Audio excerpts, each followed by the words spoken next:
Good evening. Thank you very much to our conversation tonight with Evelyn Hershey, who is the Education Director of the American Labor Museum. We are very thrilled to have her here with Union Public Library. And before she starts, I just have a few very quick announcements. And you can say this with me. If you live, work, or go to school in Union, get a library card. We have all kinds of free resources, everything from job searching to homework help, to movies. We're New York Times subscription. We keep adding more thanks to the Friends of Union Public Library. Next week, we're doing a job interviewing program where you can do real-time practice on interviewing. And the week after that, we'll do Houdini. And I believe the week after that, we're going to do a cultural program about Ukraine so we can understand a little bit more about what's going on there. I'm so happy that you're all here tonight. And I want to thank Evelyn Hershey tonight for presenting our program. Evelyn, take it away. Thank you so much. It's a pleasure to be with all of you, and I'm really excited tonight to share a special story about women at work, the 1913 Paterson Silk Strike. I have a PowerPoint presentation which I am going to share, and then we'll get started. Some of you may have visited the American Labor Museum. If you have not, I invite you to come up and visit and see the building. This again is my name that you can see on the screen, and our topic for tonight. I am the Education Director at the American Labor Museum. I work with the director and office manager and many wonderful volunteers, some of whom are labor union members who assist us in maintaining the building and doing repairs, all kinds of work.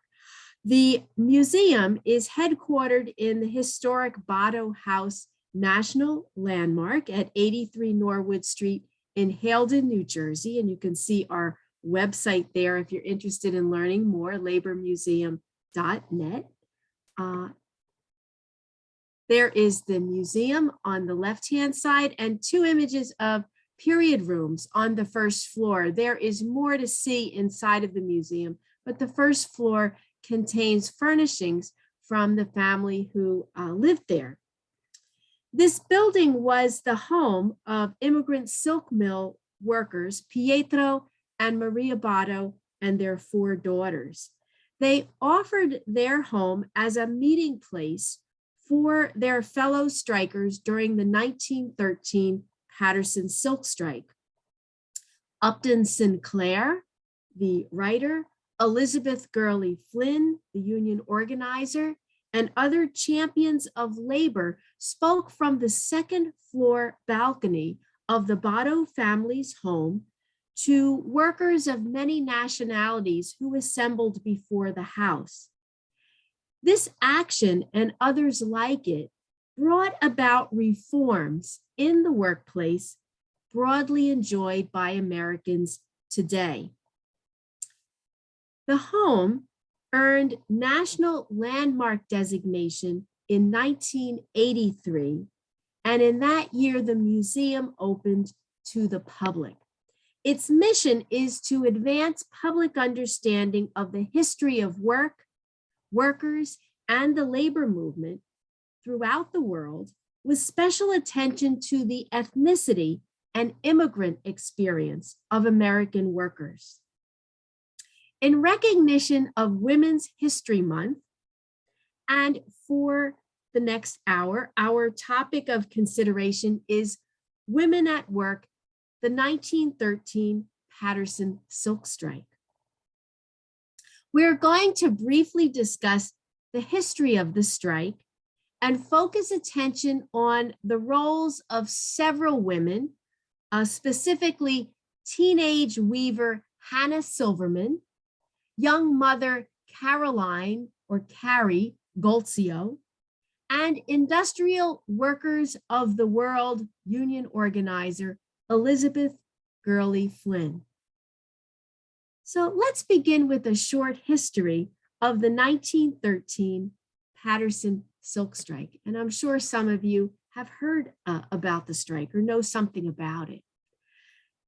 The city of Paterson, New Jersey, which is the county seat of Passaic County, was established in the 1790s to utilize the power of the Great Falls of the Passaic River.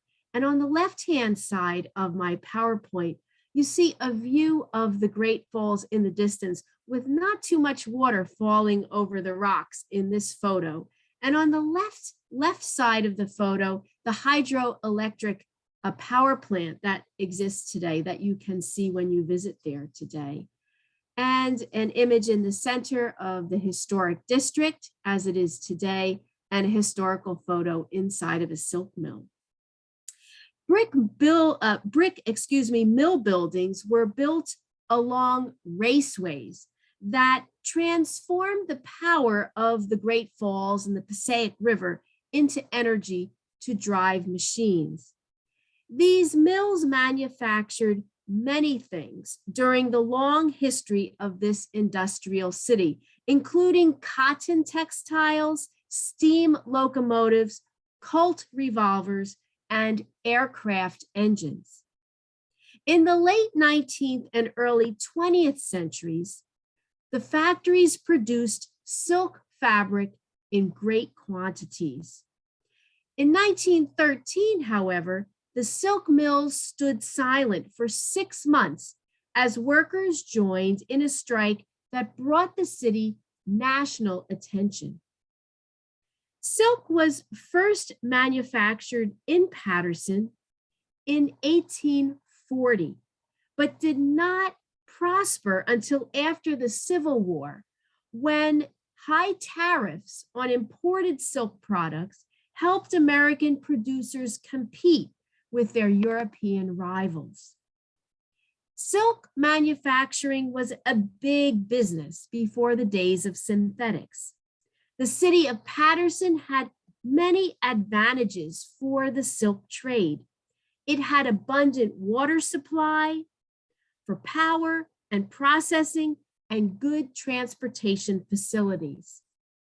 It also was close to New York City, the center of the fashion industry. Most importantly, Paterson had a supply of workers who understood the peculiar characteristics of the delicate silk fiber. By the 1880s, the city was producing almost half of the silk manufactured in the United States and had earned a nationwide reputation as the Silk City. We're looking at the interior of a dye shop in Paterson here with dyers' helpers at work. Silk, of course, is a natural fiber taken from the cocoons of silkworms. All raw silk used in Paterson was imported, principally from China, Japan, and Italy.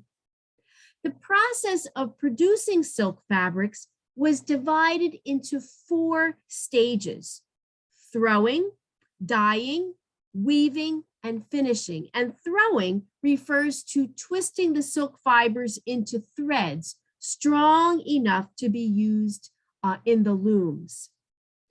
In 1913, Paterson dominated the weaving of high quality broad silk and ribbons. Ribbons were important. Everyone wore a hat, and hats had ribbons as well as garments. Paterson's share in the silk dyeing industry was expanding. In the dye houses, workers, as seen here, dipped skeins of silk thread and pieces of fabric. We just see skeins of silk here in piles on the right-hand side on top of one of the dye boxes and at the back of one of the workers, the worker whose back is to us. But pieces of fabric were also dyed in large vats of hot chemicals. Almost all of the workers were men. Master dyers from many traditional silk centers like Lyon, France, or Como, Italy, were highly skilled craftsmen. Dyers' helpers, as we see here, were generally unskilled and low paid. Italian dye house workers had a reputation for being political radicals. In Paterson's ribbon and broad silk weaving factories, here we see two weavers at looms, the delicacy and high cost of the fiber and the value of the end product defined the work, the working conditions, and the relations between the workers and the owners. Weavers were skilled workers.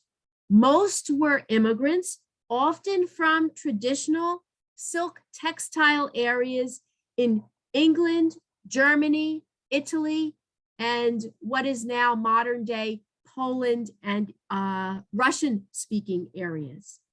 Nearly half of the weavers were women, but men dominated the best paying jobs.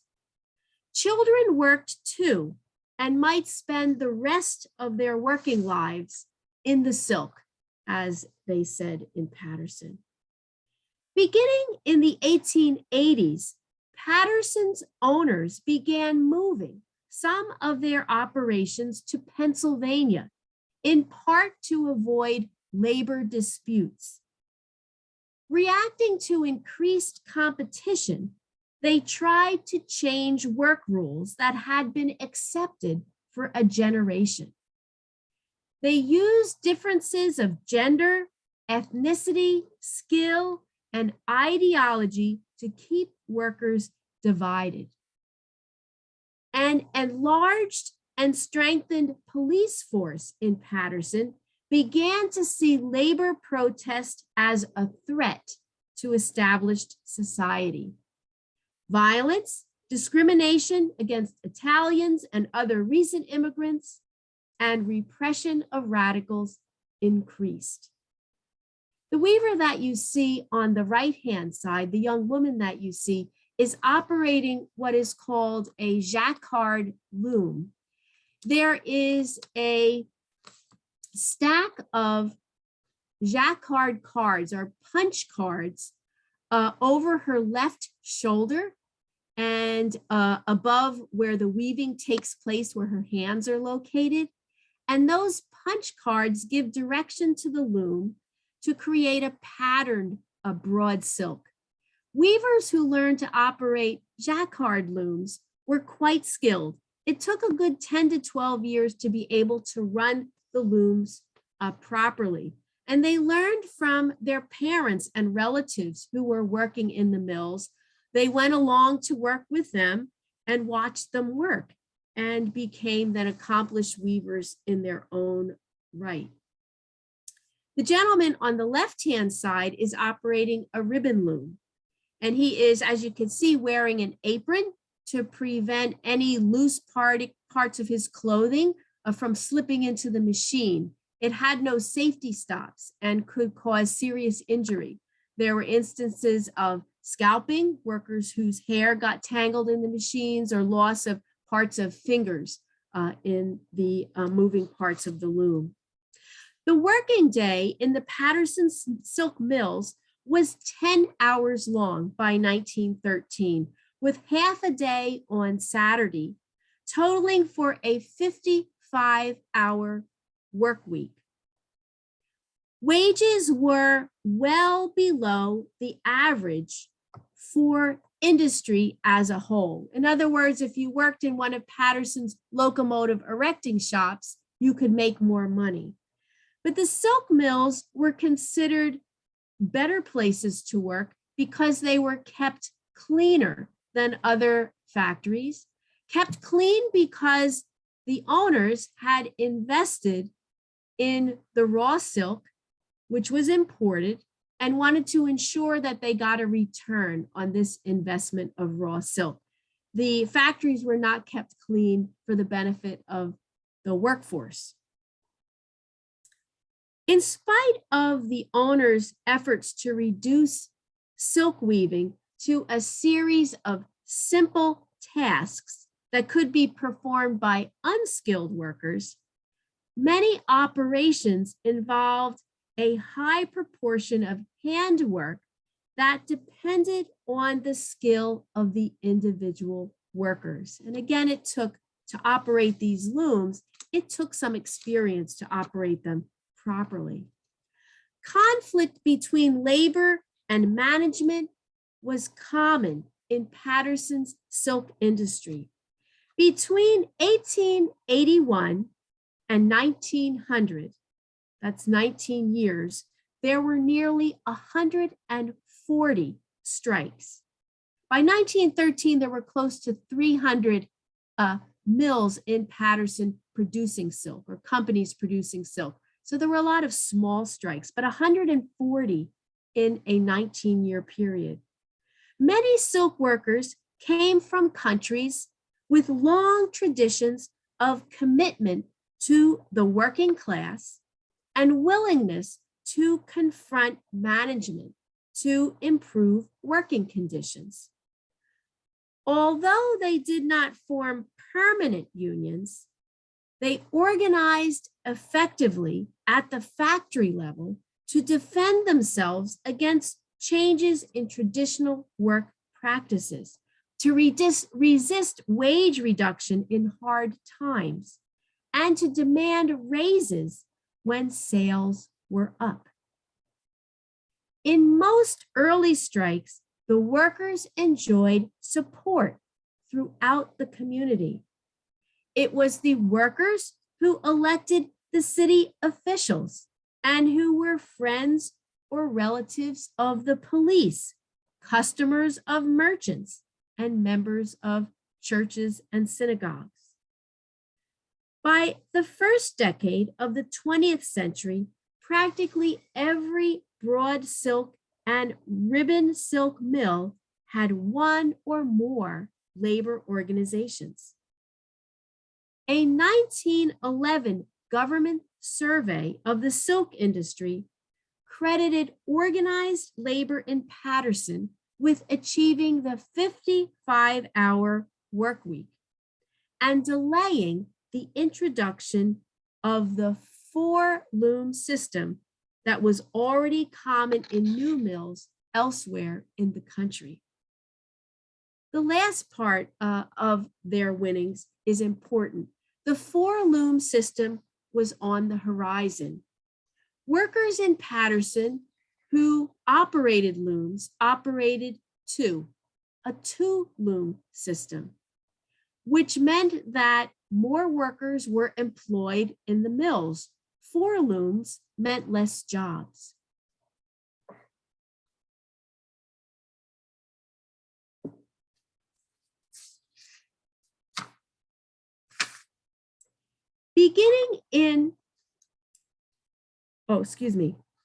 On January 27, 1913, in this mill, where 800 broad silk weavers worked, that morning, that cold morning, January 27, 1913, 800 broad silk weavers walked off the job at Henry Doherty's plant, one of Paterson's largest and most modern silk mills.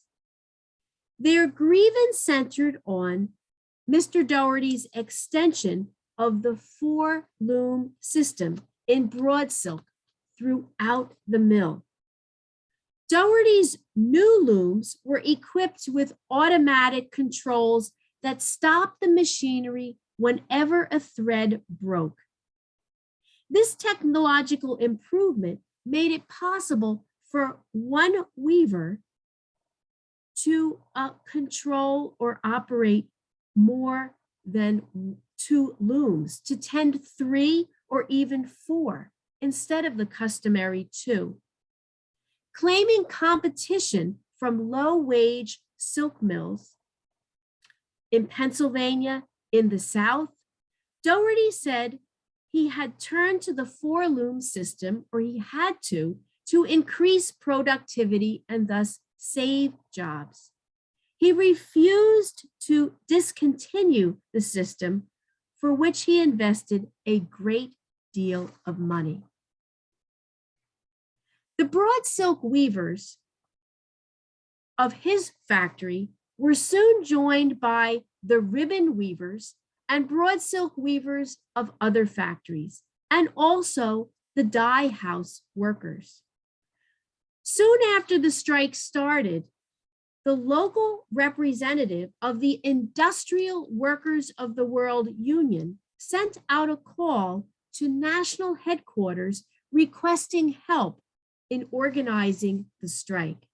And here workers marching through Paterson, it looks like a parade, but they are wearing their Sunday best, carrying the American flag. One of their chants was, "We weave the flag, we will not starve under the flag," and carrying a banner, which if you look closely in the center towards the left, it reads, "We are on strike for bread and butter."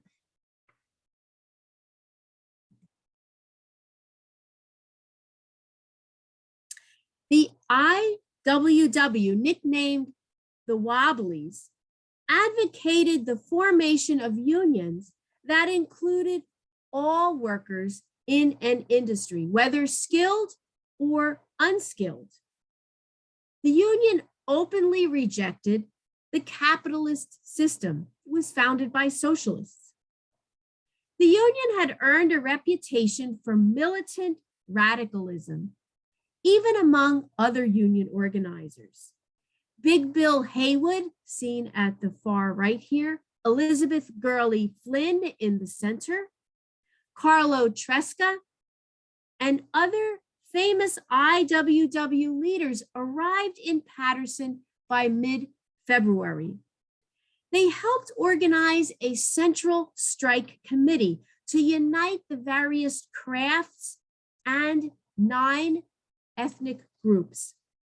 Committees were established to handle communications, to manage a strike relief fund, to provide legal help for arrested strikers, and to organize mass meetings.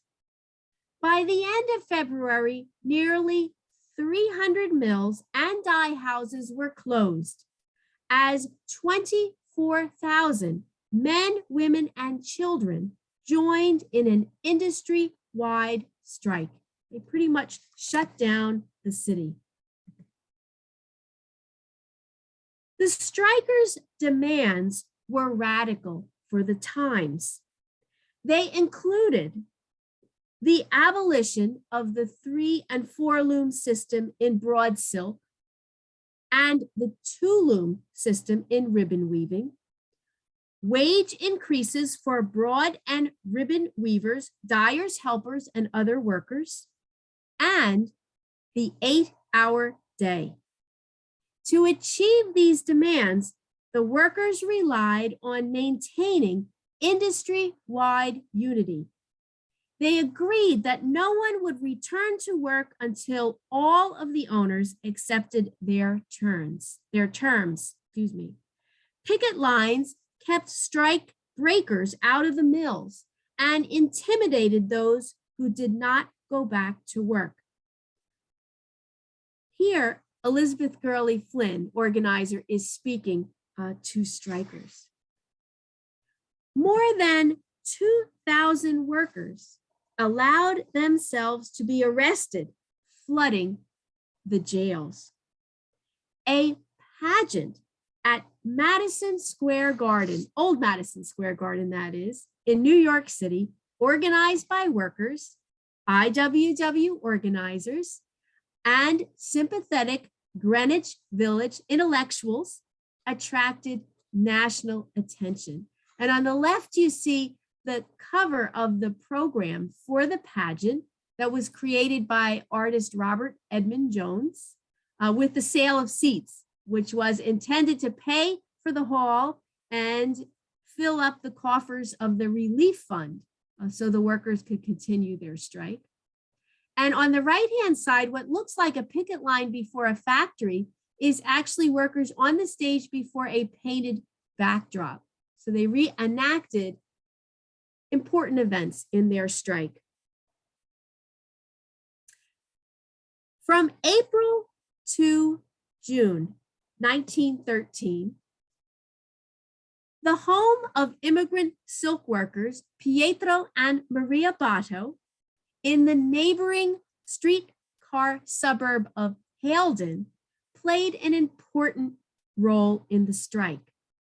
The mayor of Halden, William Brookman, who had been elected on the Socialist Party ticket, permitted the strikers to hold meetings in his borough.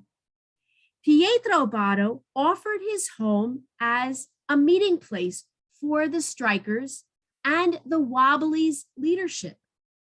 IWW leaders Elizabeth Gurley Flynn, Big Bill Haywood, and Carlo Tresca addressed the strikers from the home's second-story balcony. Perched on a hillside and surrounded by open land, the Botto House was a perfect location for the Sunday rallies that were so important to maintain morale through the long months of the strike. Looking back many years later, Elizabeth Gurley Flynn remembered the Halden meetings vividly, and this is how she described them. There was a balcony on the second floor facing the street opposite a large green field. It was a natural platform and amphitheater. Sunday after Sunday, as the days became pleasanter, we spoke to enormous crowds of thousands of people. The strikers and their families, workers from other Paterson industries, people from New Jersey cities, delegations from New York, trade unionists, students, and others. Visitors came from all over America and from foreign countries. People who saw those Halden meetings never forgot them. And here on the screen on the left, a photograph of the Botto family in their Sunday best, taken around the year of the strike. The youngest daughter on the far left was born in 1899 and was not yet working in the mills at the time of the strike, but her older sisters were. Olga is the youngest daughter's name. She would go to work at the age of 13. Her oldest sister at the opposite side of the photo went to work at the age of 11. And we see Maria Botto seated with the black skirt, Pietro Botto in the center, standing between his friend to our left and his son-in-law to our right. And of course, the family included in this photo, their dogs are also here. And on the right-hand side, a view of the Botto house during one of these regular Sunday meetings. The borough of Halden's mayor, again elected as a socialist, capital S, Socialist Party, was not the only elected socialist official in Passaic County, and they supported the workers. So Halden became a haven for free speech and assembly for the workers.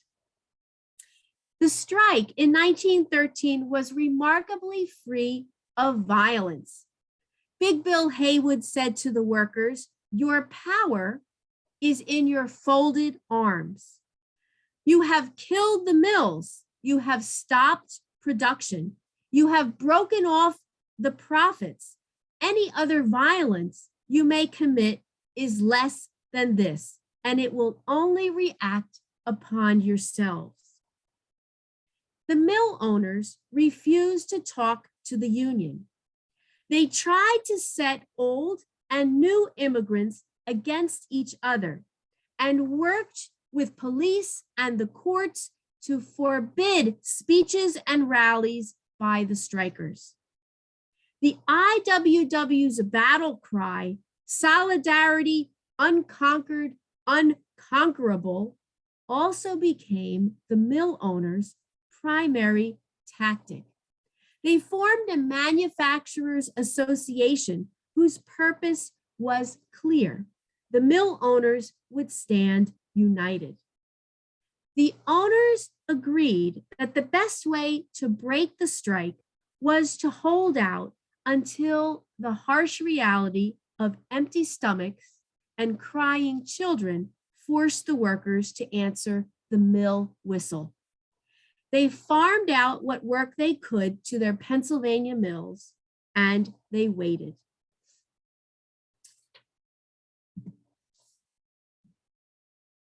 Here we see workers on the left receiving bread from a baker's cooperative in Paterson.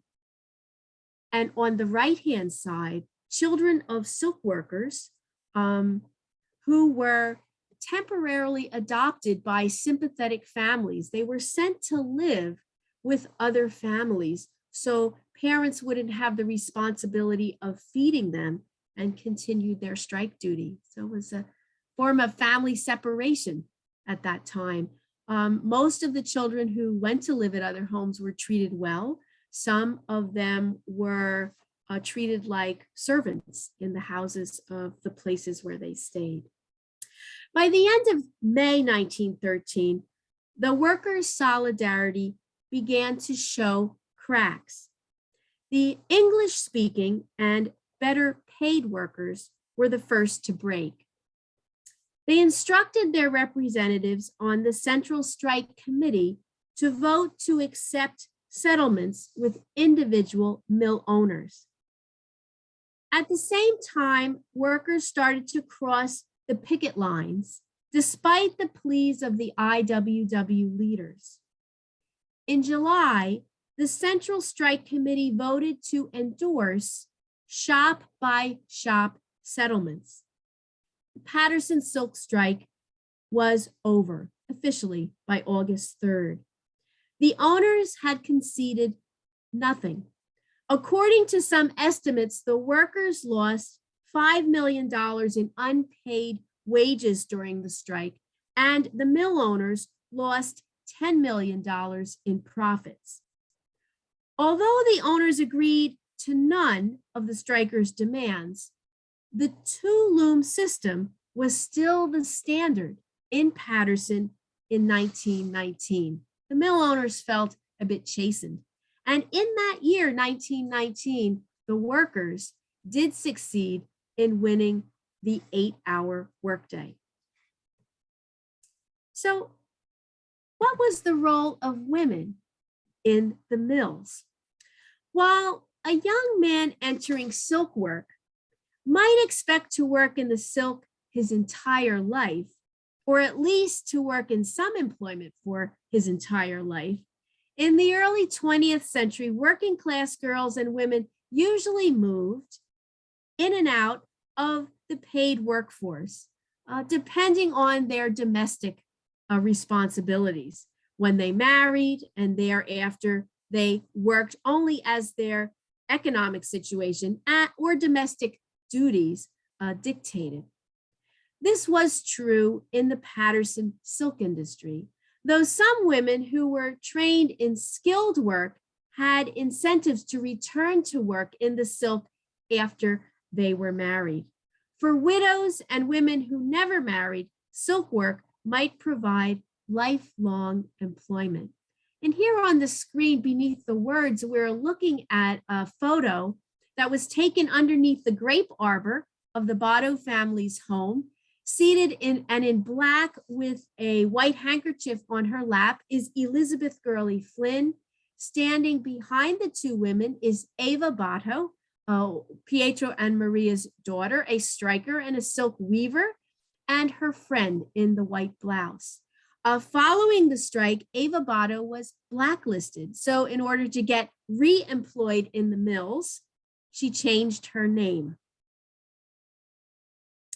Women worked in the mills, in addition to weaving like Ava, worked in shipping rooms, and then like Ava on the shop floor.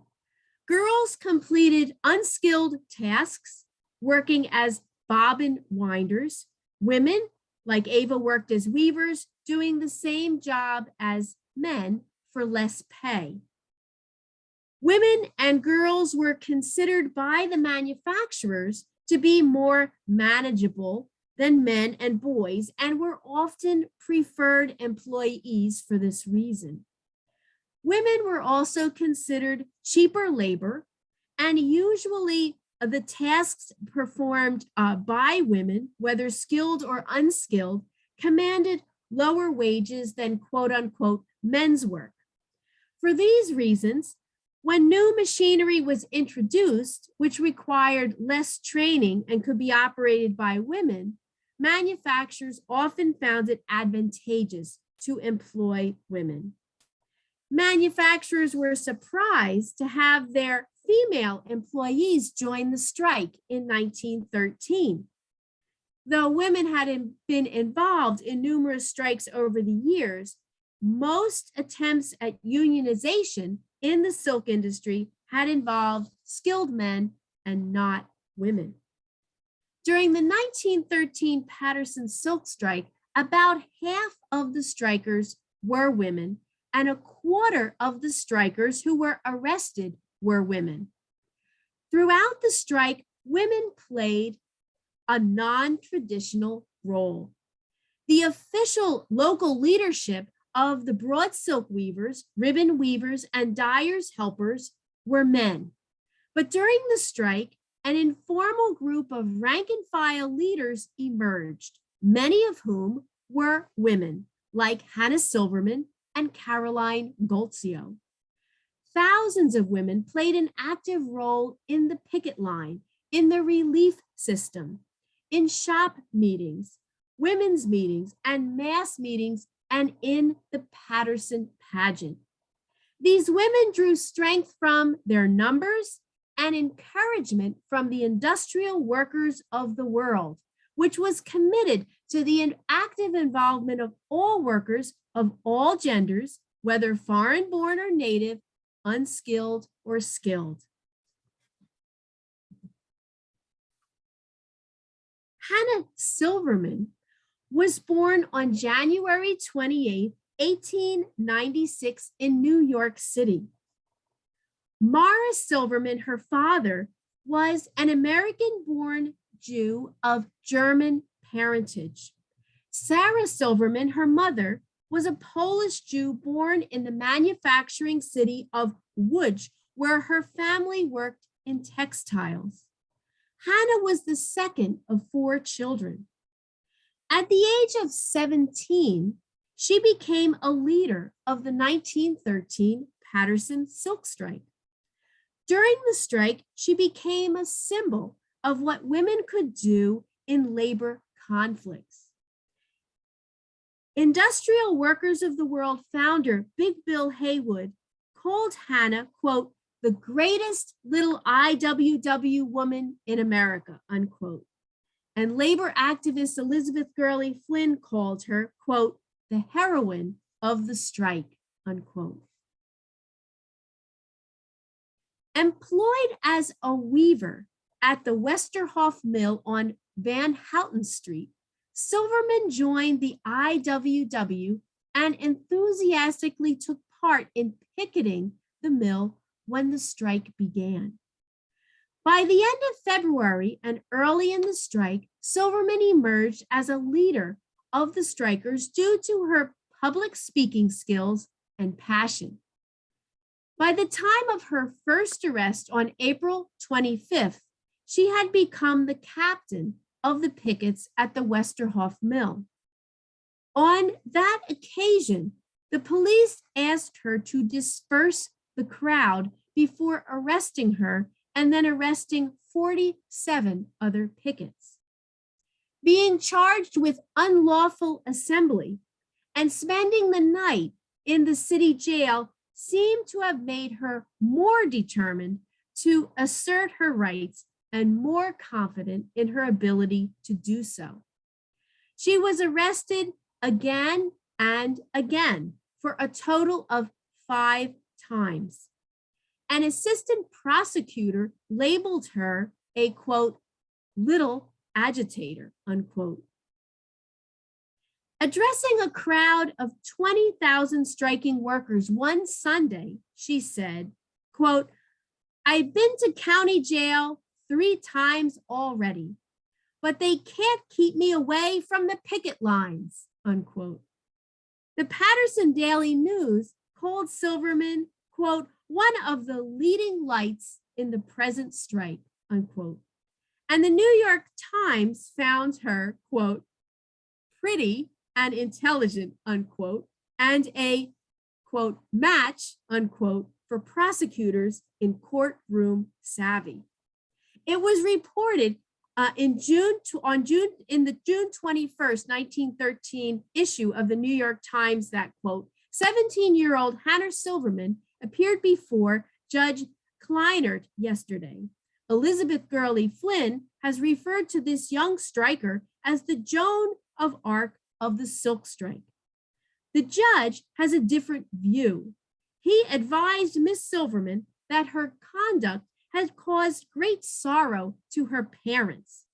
He offered to excuse her this one time due to her youth. However, he promised that he would send her to the State Home for Girls at Trenton should she offend again. All of Miss Silverman's strike duties are most offensive to this judge. It seems he likes the silk workers best when they close their mouths and bow their heads and work the hours at the wages set for them by the silk manufacturers of Paterson. And so it was reported in the New York Times. Hannah Silverman had a leadership role in the pageant of the Paterson silk strike as well. For the final rehearsal on the afternoon of the performance on June 7, 1913, dressed in their work clothes rather than their Sunday best, with everyone wearing or carrying something red, 1,147 strikers took a special train to the Lackawanna Ferry. In New York, led by Hannah Silverman, released from jail just in time, they marched through streets lined with cheering people to Madison Square Garden. Then Hannah and the others rehearsed their parts.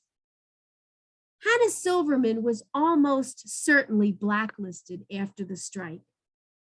In 1922, at the age of 27, she married a 39-year-old immigrant Jew from Boston who was new to Paterson. She became a housewife, a mother of two, and worked at a family business, a small store. Her family struggled during the Great Depression and was for a time on relief. She continued to live in a working-class neighborhood in Paterson. When she died in 1960, her children had no idea that their mother had been a leader of the 1913 strike. We have few pictures of her from that era, just this one. Caroline, or Carrie Golzio, worked as a weaver in the Paterson silk mills for more than 50 years. And in this photo, she is playing the guitar at the far left with family members. Her parents were woolen weavers in Biella, in the Piedmont district of Italy, before becoming silk weavers in New Jersey in the 1880s. The Botto family is also from Biella, Italy. Carrie Golzio was born in 1888 and was already an experienced, skilled weaver when she was married in 1906. Her only child was born in 1909. As a weaver, she participated actively in the 1913 strike by speaking at mass meetings, leading a delegation of children to the mayor, and performing on stage in the strike pageant at Madison Square Garden. Later, in the 1930s, when the weavers successfully organized, she was on her union's executive board. In an interview, she expressed her attitudes towards her work.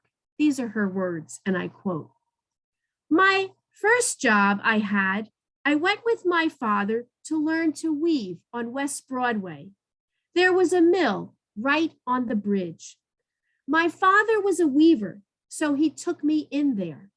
I was about 10 years of age. The bosses were tough. Oh, they were tough, but I was tough too. That's one thing my father always taught. No matter where you go to work, don't let them step on you. That was instilled in me when I was a kid. With the boy, referring to her son, Ralph, I wasn't home a year and a half. I worked all my life. I used to take the boy and take it to my mother's and go pick it up at night and bring it home. That's what I done. I washed, I ironed, and I cooked, and I done everything, unquote. During the 1913 strike, challenged by her husband, Caroline said this, quote, challenged by her husband, and her husband said, "What do you want to go out for? Stay home. You don't belong out." And Caroline responded, quote, "I can't stay home. I got to go out and fight." During the 1913 Paterson silk strike, Carrie Golzio was 25 years old and her son was 4. Before she went to morning strike meetings, she would, as she said, leave her son with her mother, just as she did when she was working. At Turn Hall, where mass meetings of the strikers were held, she would sometimes speak from the platform, drawing on her years of experience in the mills and in strikes to urge everyone to remain out and to remain united. Tough and confident even before 1913, Golzio experienced the strike as an opportunity not only to advance her class, but to enjoy herself. She said, quote, "Aw, that was a strike. I had a lot of fun though. I had a lot of fun. I'd go around and I'd laugh and I'd carry on. You know, you had to hold a meeting and they'd sing and they had dances. You always had a lot of fun. When you're young, you know, everything goes," unquote.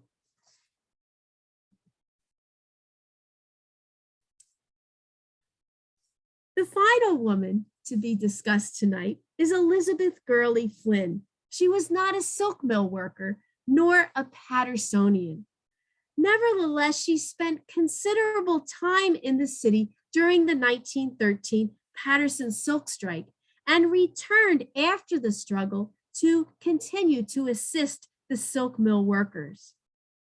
Elizabeth Gurley Flynn was born on August 7, 1890, in Concord, New Hampshire, the daughter of Annie Gurley and Thomas Flynn.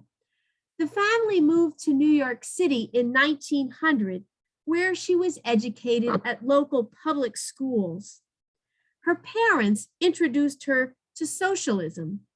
When she was only 15, she gave her first public speech, "What Socialism Will Do for Women," at the Harlem Socialist Club.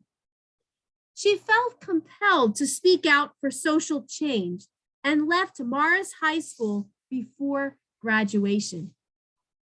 In 1907, Flynn became a full-time organizer for the industrial workers of the world. Over the next few years, she organized campaigns among garment workers in Pennsylvania, restaurant workers in New York, miners in Minnesota, Missoula, Montana, and Spokane, Washington, textile workers in Massachusetts, and silk mill workers in Paterson, New Jersey. In 1909, she was wholly committed to the cause of improving the lives of the working class. In Spokane, she chained herself to a lamppost in order to delay her arrest. Spokane relented, giving the IWW the right to hold free speeches, meetings, and letting the IWW protesters free. She was 22 years old at the time of the 1913 Paterson silk strike. Of all the out-of-town speakers sent by the IWW to Paterson, she was the one who got most involved in the daily life of the strike and became the most popular leader. She was especially popular among the women, for whom she regularly held meetings each week. She also held meetings for the children of the strikers. In her autobiography, written 40 years later, she describes episodes from strike meetings. And here is one in her words, quote, "A touching episode occurred in one of our children's meetings. I was speaking in simple language about the conditions of silk workers, why their parents had to strike. I spoke of how little they were paid for weaving beautiful silk. Yet the textile workers do not wear silk, while the rich people do. I asked, 'Do you wear silk?' The answer in a lively chorus, 'No.' I asked, 'Does your mother wear silk?' Again, there was a loud no. But a child's voice interrupted, making a statement. This is what he said. 'My mother has a silk dress. My father spoiled the cloth and had to bring it home. The silk workers had to pay for the piece he spoiled, and only then did his wife get a silk dress.'" And here in both of these images, Elizabeth Gurley Flynn on the left speaking in Paterson, and on the right, a postcard image of her standing at the front steps of the Botto House, so at one of the meetings in Haledon. Elizabeth Gurley Flynn's influence as a radical and an activist was far-reaching, and her exploits were commemorated in a popular ballad. A popular song entitled "The Rebel Girl," which was written in 1915 by labor activist and musician Joe Hill. The lyrics from verse 2 are, "Yes, her hands may be hardened from labor, and her dress may not be very fine, but a heart in her bosom is beating that is true to her class and her kind. And the grafters in terror are trembling when her spite and defiance shall hurl, for the only and thoroughbred lady is the rebel girl." For a long time, the history of the 1913 Paterson silk strike and U.S. history in general included very little a consideration of the impact of the contributions of women. Most recent historians' work, such as Steve Golan's book, which you see on the screen, The Fragile Bridge, has brought a new focus of attention to the important roles played by women like teenage weaver Hannah Silverman, young mother Carrie Golzio, and industrial workers of the world organizer Elizabeth Gurley Flynn. Indeed, the benefits broadly enjoyed by American workers today, such as the 8-hour day, child labor laws, health and safety provisions, minimum wage, the right to join a union and bargain collectively, and other benefits, were won through the efforts of many individuals, including determined and talented women. So it's only appropriate that during this Women's History Month, we pause to remember and commemorate their contributions and to draw inspiration from them as we shape our shared future. And that is the end of my presentation and my PowerPoint, which I will stop sharing. And I look forward to celebrating the rest of Women's History Month and taking a few moments to listen to your comments and answer any questions that I may answer. Thank you, Evelyn. I'm going to stop recording at this time, but first I'm going to get on record how great it was for you to give up family time and energy time on a cold night to be with us tonight and to thank everyone else.